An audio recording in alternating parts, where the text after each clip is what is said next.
Let's take a crawler tire and make it fit a short course wheel. I've already marked these tires. They're directional, so I want to make sure I cut the proper side. And let's start by cutting this bead off. Actually, let's start by pulling the sponge out. As you can see, I've already marked the bead with a permanent marker, the one that I want to cut out. I just took a marker and went around the bead like this.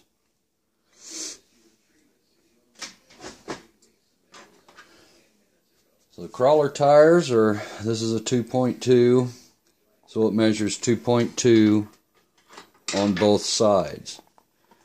Well, short course wheel is 2.2 and then 3 on the inside, I believe. So we're going to turn this wheel inside out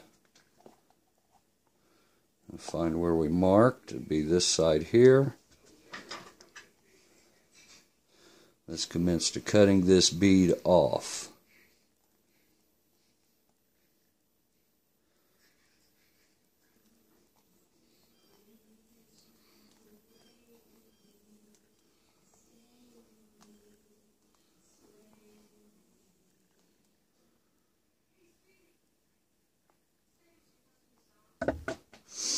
On the other side, short course wheel is not as thick on the bead, so we got to take at least a 1/16 off.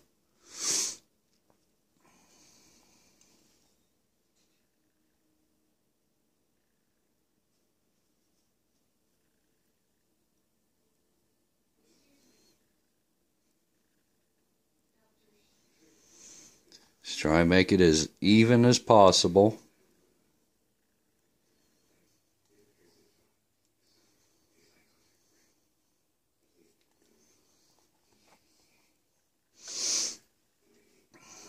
Flip the tire back around.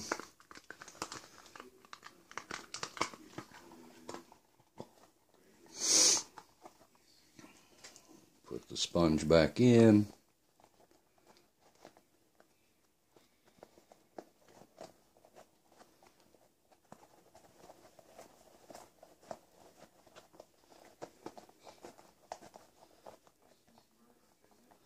Looks pretty even. Now let's put a wheel on it. I like these J-Concept hazard wheels. They're my favorite. They also can accept a disc. That will make them disc wheels pretty cool.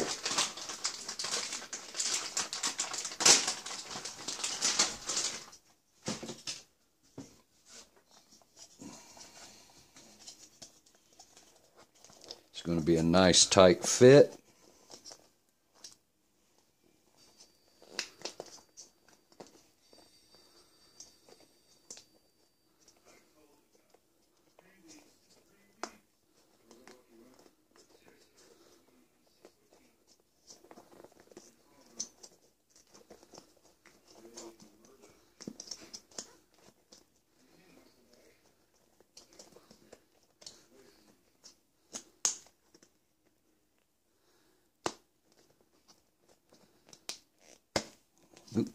Fit it inside the groove.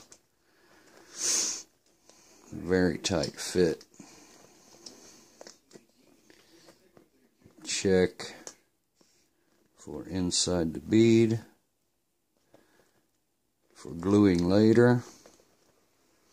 I use slow zap thick. Fill in any voids if necessary. Looks good. And we can mount it on our truck.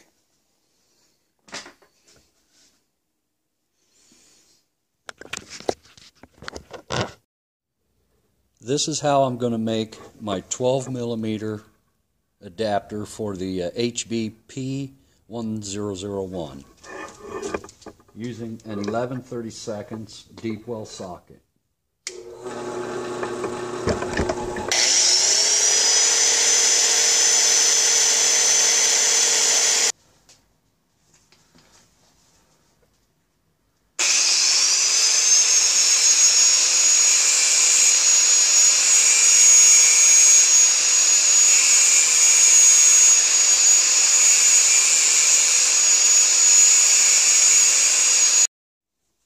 so here's what I got so far. I got these 8/32 bolts. The original plan was to use M4 socket head bolts with the fancy washers.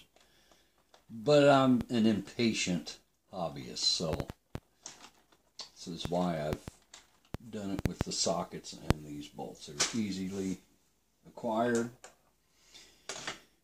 The original plan was to use M4 standoffs with the Andromeda 12mm adapters, which would have worked just fine. But again, I didn't want to wait.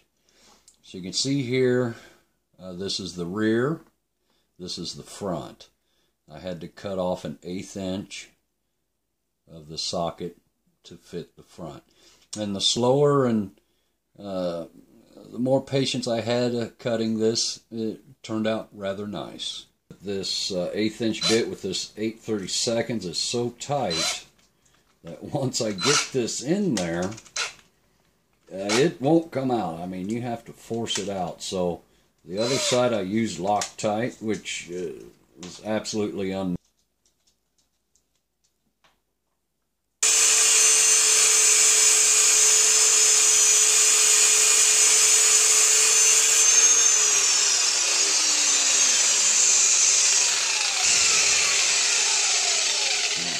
Left enough thread for a lock washer just in case.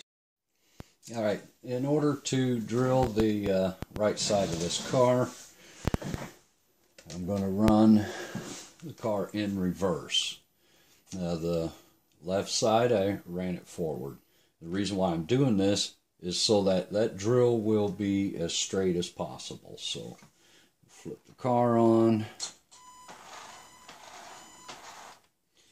I have a piece of tape here to hold the trigger for me. Get some speed going here.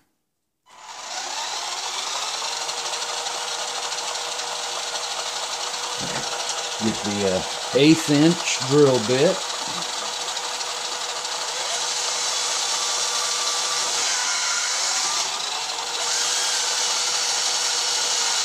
Nice and easy.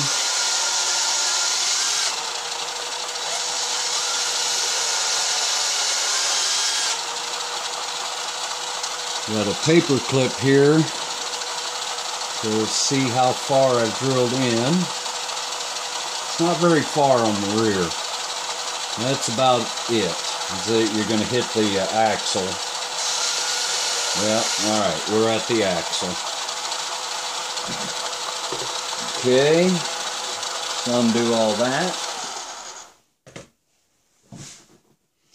Shut this back off. Now that we got that, I'll prep this bolt and use the drill to put it in place. But before I do that, I'm going to measure the depth on this.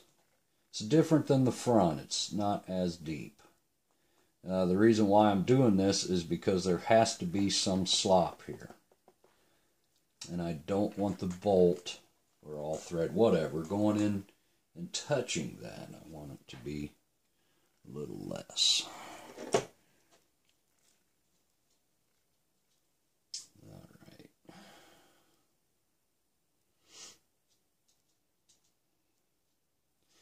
Let's double check here.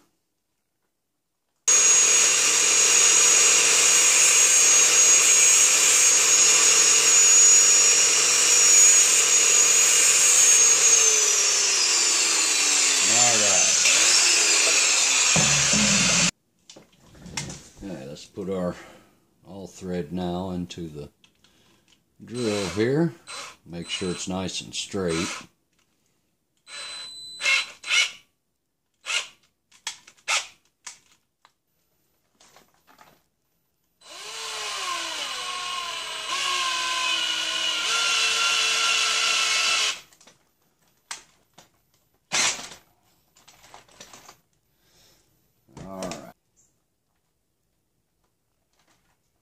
We don't need this anymore.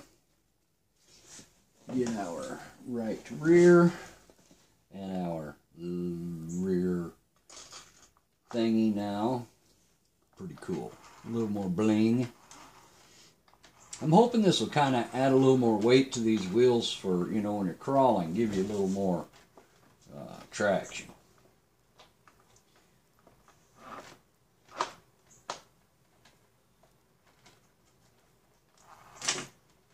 Alright, washer nut.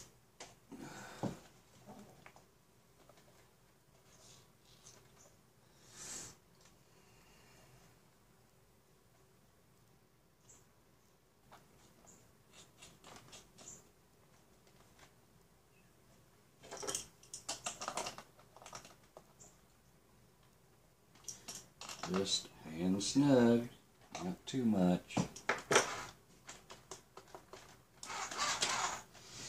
Alright, we'll trim the stud down and test her out.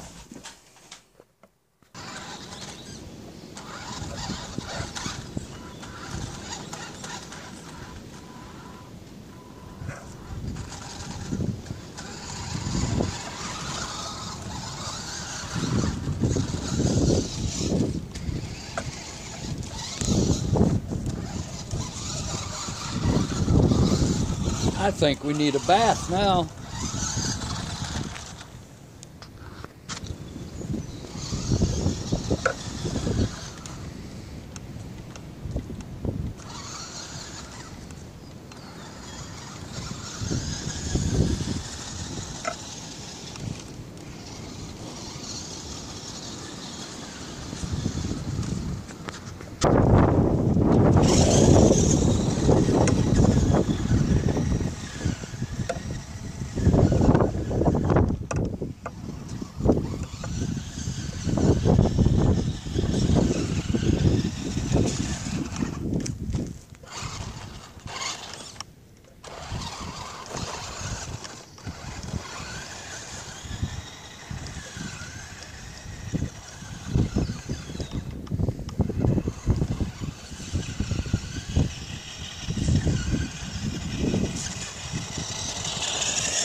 Thanks for watching.